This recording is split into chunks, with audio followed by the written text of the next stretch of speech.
সেই দর্পণদের সাথে আজকে আমরা বসেছি। তৃতীয় যে স্তর সেটি হলো সামাজিক সংগঠনগুলো।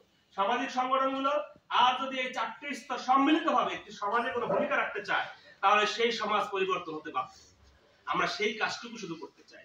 আর সেই জায়গার সর্বপ্রথম আমরা এখন এই প্রশাসনের সাথে পারবো না, বিচার ব্যবস্থার সাথে পারবো না। দুইটি জায়গায় আমরা পারবো। আমরা সামাজিক সংগঠন একটি, দ্বিতীয় আপনারা।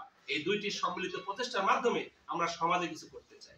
সেই লক্ষ্যকে সামনে রেখেই আমরা এগিয়ে যাচ্ছি। সম্মানিত উপস্থিতি, আজকে কেন মাদক আমি জানার পর আজকে প্রশাসন কি জানছে না মাদক কারা বিক্রি করছে? আজকে প্রশাসন জানছে না কারা মাদক নিয়ে আসতেছে, কাদের ইন্ধনে আজকে মাদক কে আমাদের কাছ থেকে বন্ধ হচ্ছে না, আমাদের সমাজ থেকে মাদক কেন দূর হচ্ছে না? আমার ভাই আজকে মাদকের জন্য গ্রেফতার হচ্ছে, আমার ভাই আজকে মাদক খেয়ে রাস্তায় পড়ে থাকতেছে, আমার প্রতিবেশী আজকে মাদকের জন্য বাড়িতে মাদক খেয়ে বাড়িতে গিয়ে তার ওয়াইফকে প্রহার করতেছে। আজকে সামাজিক, যার কারণে আপনাদের পেশা থেকে আপনারা কিন্তু এই কথাটি বলতে বাধ্য হয়েছেন সম্মানিত উপস্থিতি। সেই জন্য আমরা মনে করি একা একা কোনো কিছু করা সম্ভব না। আমরা যদি কোনো একটি অন্যায় বিরুদ্ধে রুখে দাঁড়াই, তাহলে সেটি সম্ভব হবে। যার কারণে আজকে কিন্তু ক্লাবের এবং এই সামাজিক প্রতিষ্ঠানগুলো করার জন্য এগিয়ে আসুন। সম্মানিত উপস্থিতি, সমাজের চারটি স্তর আছে। প্রথম হলো বিচার ব্যবস্থা। বিচার ব্যবস্থা যদি পুরস্কৃত হয় আপনি। দ্বিতীয় স্তর প্রশাসন। আজকে প্রশাসনের সহযোগিতা ছাড়া আমি আপনি কোনো কিছু করতে পারবো না, এটিও করা অসম্ভব।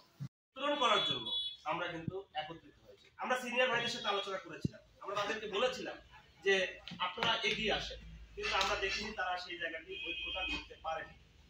তখন অন্তত আমাদের লেভেল যেটি আছে, আমরা যারা সমমনা আছি, 2019 সালে কালিকাপুর ক্লাবে যাত্রা শুরু।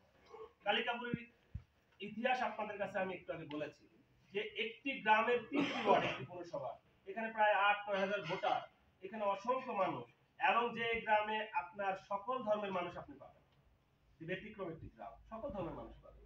সেই গ্রামটিতে আমাদের একটি সামাজিক ভালো সংগঠন, একটি ভালো গ্রামে আমরা একসাথে বসতে পারি, সেই লক্ষ্যকে সামনে রেখেই 1 জুলাই 2019 সালে কালিকাপুর ক্লাবে যাত্রা শুরু যাচ্ছি। না, এটাকে কি আমরা কখনো যাব না, এই উপলব্ধিটা আমাদের ভিতরে চলে আসে। তখন ওই ভাইরা সিদ্ধান্ত নিল তাহলে এমন একটা কিছু দরকার। বৃদ্ধ বয়স চেম্বারে, ওনার চেম্বারে বসে আমাদের একটি পর্যালোচনা হয়েছিল যে ভাই আমাদের তো যে বয়স, আমার বয়স 41 চলে,